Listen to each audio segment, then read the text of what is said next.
Olá pessoal, sou o professor Eduardo Cerqueira de Química Analítica Quantitativa do IFRJ, Campus Rio de Janeiro, e eu vou falar um pouquinho com vocês sobre a discussão dos resultados de uma análise para ajudar vocês na elaboração dos relatórios de Quanti, e não só dos relatórios de Quanti, mas também dos relatórios no geral que vocês vão encontrar aí nos cursos que vocês forem fazer. Então, espero que essas dicas ajudem vocês nesse sentido. Bom, pessoal, o que então colocar na discussão dos nossos resultados? Bom, isso varia um pouco, né, dependendo do tipo de relatório, do tipo de modelo que você está usando. Aqui eu estou considerando um modelo que a gente não tem uma discussão separada de uma conclusão, né? Então, a discussão ela vai abranger um pouco do que se espera de uma discussão e também da conclusão. Alguns casos têm a separação, é até mais comum, né? E, e aí, na conclusão, né, você faz um fechamento e na discussão você trabalha mesmo com o valor que você obteve, discutir com relação ao que você esperava obter e tudo mais. Aqui eu estou juntando meio que os dois numa coisa só, que é o que a gente trabalha, a forma que a gente trabalha nos relatórios da disciplina. Tá? Então, use com cautela, com bom senso, essas dicas. Tá? Então, nesse caso, o que eu vou recomendar é que você comece com um resumo do que sua análise alcançou. Uma frase. Tá? Muitos alunos não, a maioria dos alunos não coloca isso, né? Já vai discutir direto os valores. Mas é bom você começar assim. Por exemplo, a partir do método de volumetria de neutralização, foi possível dosar o teor de ácido acético na amostra de vinagre. Olha que interessante. Você já falou qual foi o resultado. Para você começar, antes de discutir o resultado em si. Então, essa é uma boa forma de começar um relatório. Depois você pode fazer os comentários sobre a qualidade daquele resultado, se ele está de acordo com o esperado ou se ele não está, né? E para isso você vai precisar de um critério, né? E esse critério vai variar dependendo da sua análise, dependendo do que você tem de informação. Então, um critério interessante é o desvio em relação ao rótulo, né? Então, você pode fazer esse cálculo. Normalmente, os rótulos têm, normalmente, quando você faz uma dosagem, você tem algum valor esperado, que você pode se basear nessa discussão, tá? Então, por exemplo, se você tem um comprimido de aspirina, ele é 500 miligramas de ácido acetil salicílico por comprimido, pronto, você já sabe que um comprimido tem 500 miligramas. E aí, se você obtiver 510, né, você vai calcular qual é o desvio em relação a esse valor do rótulo, né? E a partir dessa porcentagem, você vai poder dizer se esse resultado foi bom ou se não foi, né? Em alguns casos, você vai ter um critério específico para isso, né? Por exemplo, é o caso da um exemplo seria, por exemplo, se você vê lá que no roteiro da sua prática ou no seu protocolo está escrito que o desvio aceitável é de 5%, então está ótimo, você já tem um critério específico para trabalhar. Se for maior que 5% de desvio, né, o que você vai poder dizer desse resultado? Como é que você vai discutir? Você vai falar que o desvio deu mais alto que o esperado, né, sendo assim aquela amostra, né, estaria condenada e tudo mais. Se for quando é algo mais acadêmico, né, quando você não está na indústria fazendo laudo, geralmente a gente não condena as amostras, né, porque você está ali fazendo uma prática de laboratório, está aprendendo. Então, normalmente quando você está nesse meio acadêmico, né, você vai tentar citar alguns erros, né, que podem ter acontecido no experimento, para poder também comentar, olha, a amostra poderia, né, realmente estar com valor fora do que deveria, do correto, mas também tem aqui alguns erros, né, que aconteceram, que podem ter afetado o resultado, que fica uma coisa que vem depois. Tá? Primeiro você faz essa comparação para você dizer se foi de acordo ou não. Né? Se você não tiver um critério específico, tipo esses 5%, você pode trabalhar com esse critério genérico. Né? Se ele for um erro menor que 5%, normalmente é bom, é aceitável, tá? Com raras exceções, que aí vão ter que estar escrito, né? E o erro maior que 10% normalmente é ruim, tá?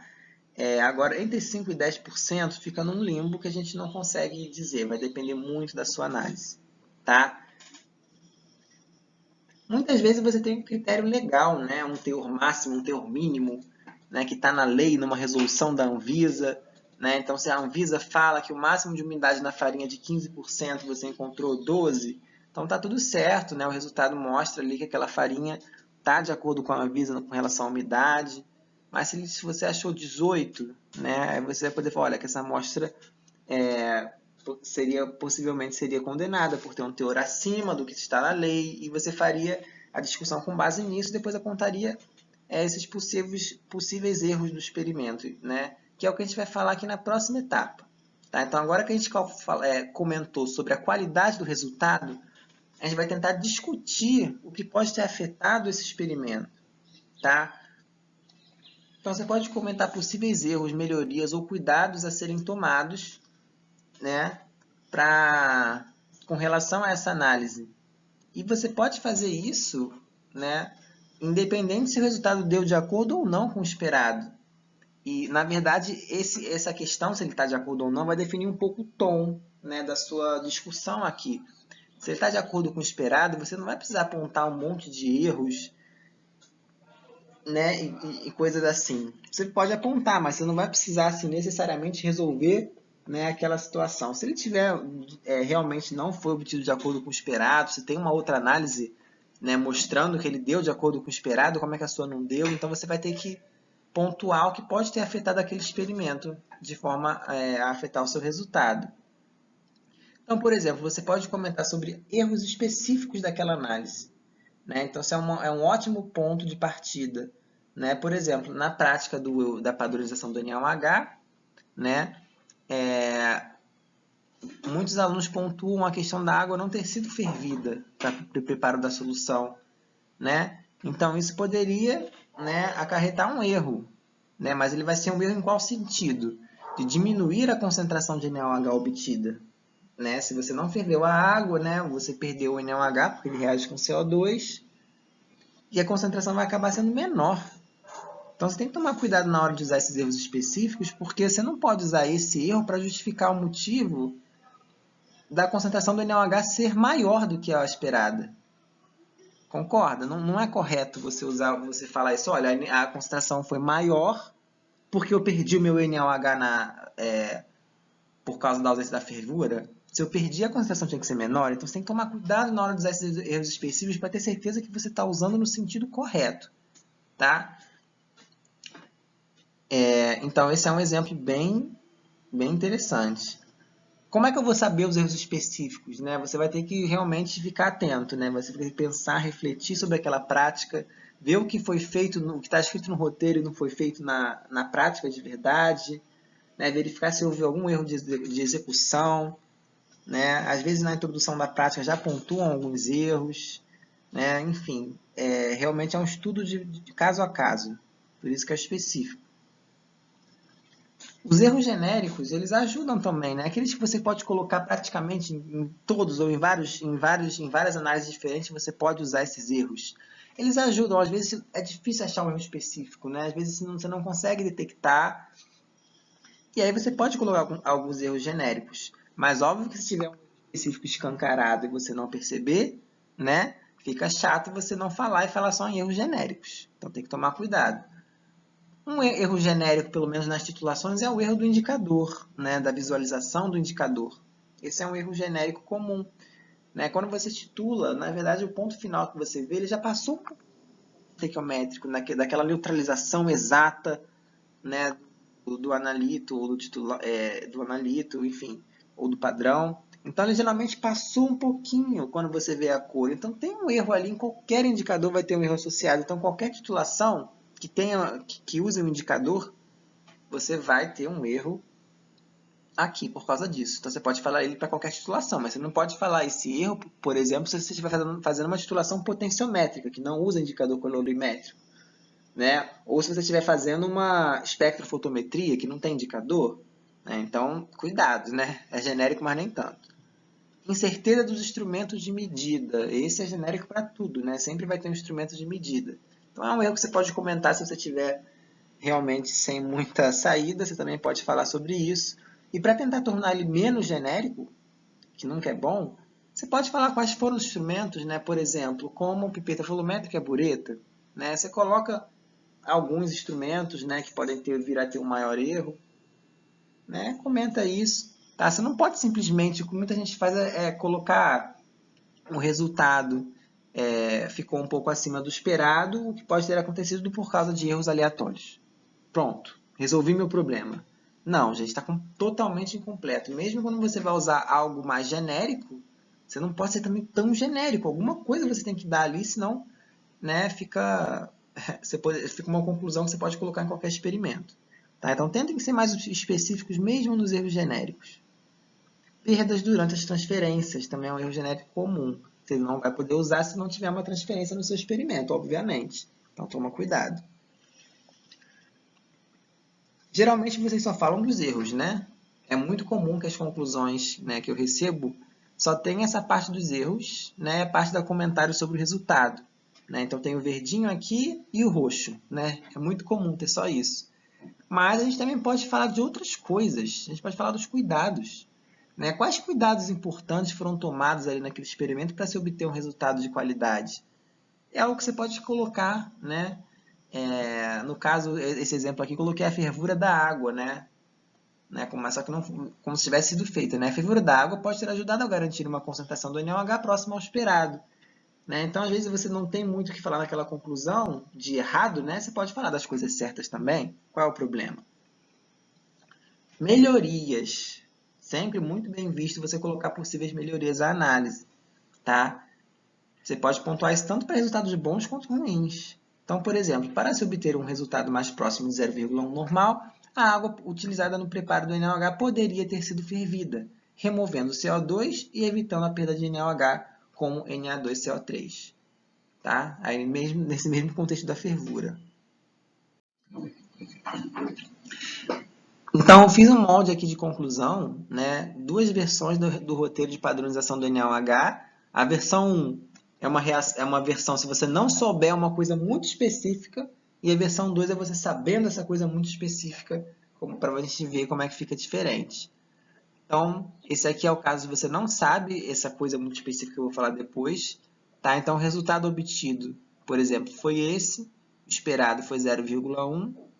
Tem um resultado esperado para comparar. Você, lá no roteiro dessa prática, você vai ver que não tem critério para dizer se é bom, se é ruim, um certo desvio. Não tem critério. Simplesmente não tem. Paciência, você não vai poder usar nenhum critério.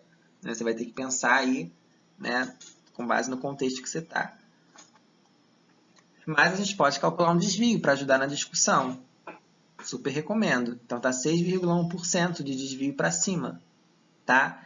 E você pode pensar um pouquinho nas peculiaridades desse experimento, você vai ver que esse desvio é bem aceitável. Aquela faixa de 5% para cá não tem sentido, né? Por quê? Lembra, gente, esse NaOH que você fez, ele não é um padrão primário.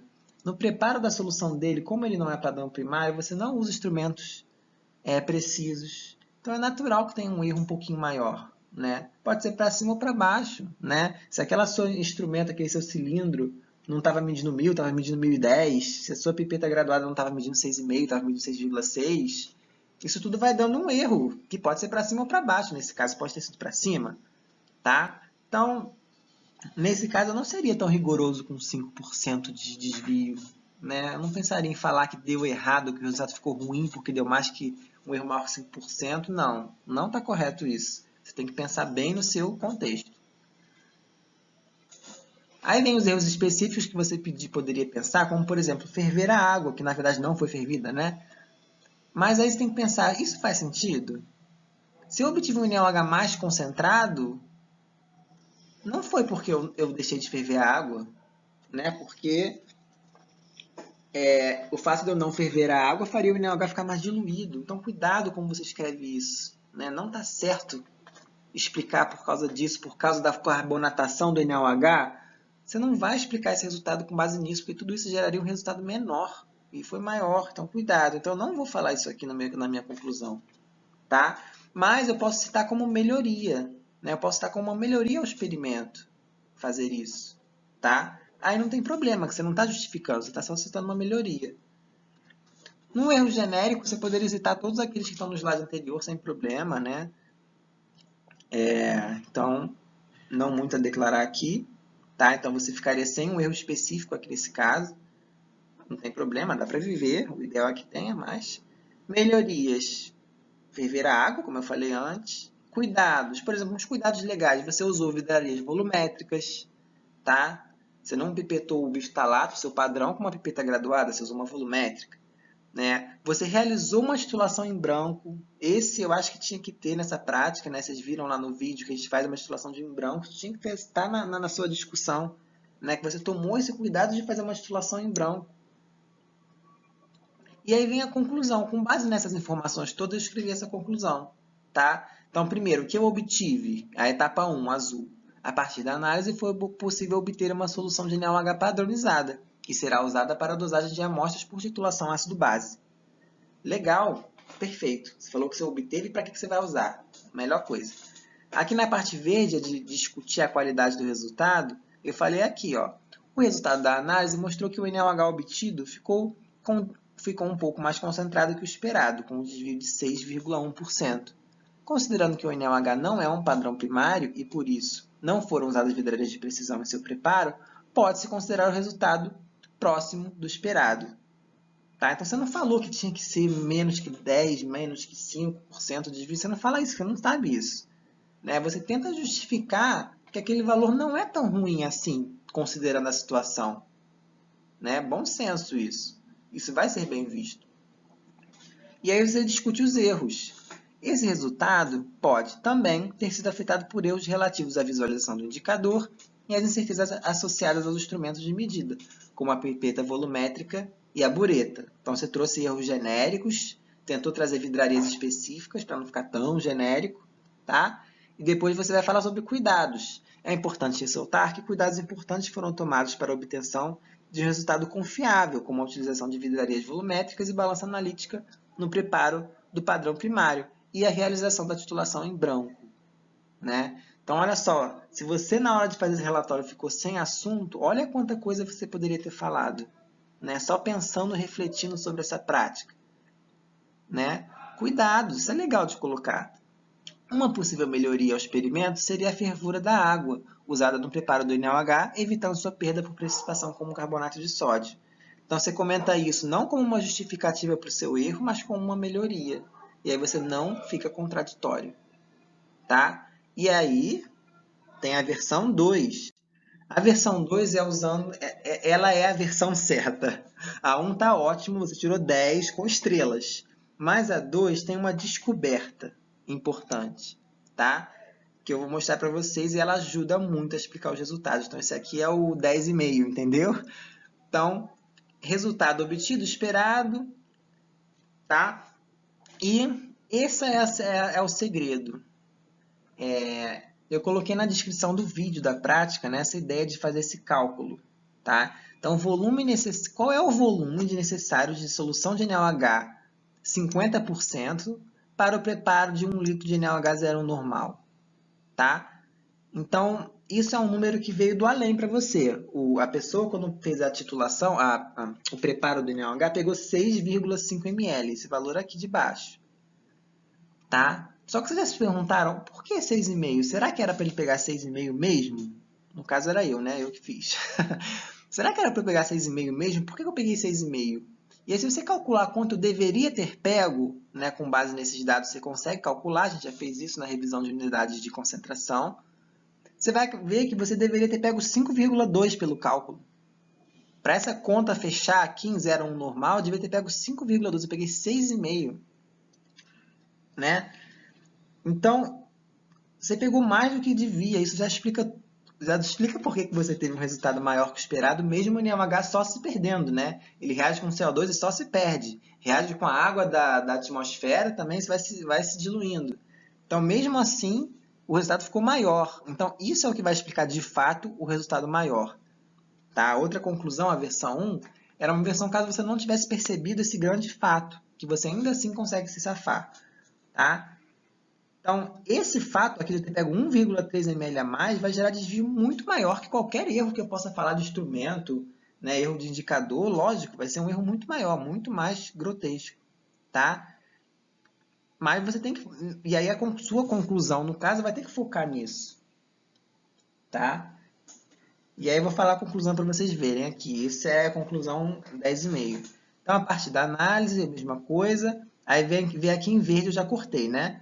Já cortei porque eu tenho um fator muito importante aqui, que é esse volume maior que eu usei, que ele vai suprimir um pouco, né, a necessidade de eu ficar falando de um monte de erros possíveis e imaginários. Então, eu já vou direto para isso. Tá? Nota-se que o volume de 6,5 ml de NaOH 50% é bastante superior ao necessário de 5,2 ml, obtido por cálculos. E aí eu tenho que tentar explicar, pô, o cara errou, né? Ele pegou 6,5 porque ele quis, né? Porque ele chutou um valor. Não, tem um motivo por trás disso. Então, se você perceber esse motivo, melhor ainda. Possivelmente, utiliza-se um volume maior para compensar possíveis perdas do NaOH através da reação com CO2 atmosférico presente na água. Tá? Este maior volume poderia facilmente explicar o motivo do NaOH acabar mais concentrado que o esperado. Ou seja, eu pego um volume maior de NaOH de propósito, porque eu sei que ele vai se perder. Eu sei que vai formar carbonato, vai reagir com água. Então, como eu sei disso, eu já pego maior de propósito. Né? E quem descobriu isso, né, vai entender exatamente por que a concentração deu maior. Tá? E por que eu pego mais que 6 mais do que o necessário. Aí depois é igual, né? Os cuidados e as melhorias. Percebam que eu não falei dos erros aleatórios, dos instrumentos de medida. Não tem necessidade, isso tudo é muito pequeno comparado com esse erro aqui. Então eu posso até falar, não está errado, né? Mas nem precisa, porque isso aqui explica tudo. Isso aqui já está 10,5. Bom, pessoal, espero que vocês um pouco mais e que vocês consigam aí se sentir mais preparados, mais seguros e mais criativos para fazer melhores, né, discussões dos resultados nos próximos relatórios, tanto na Quanti quanto em outros momentos, outros cursos, outras situações que vocês estejam.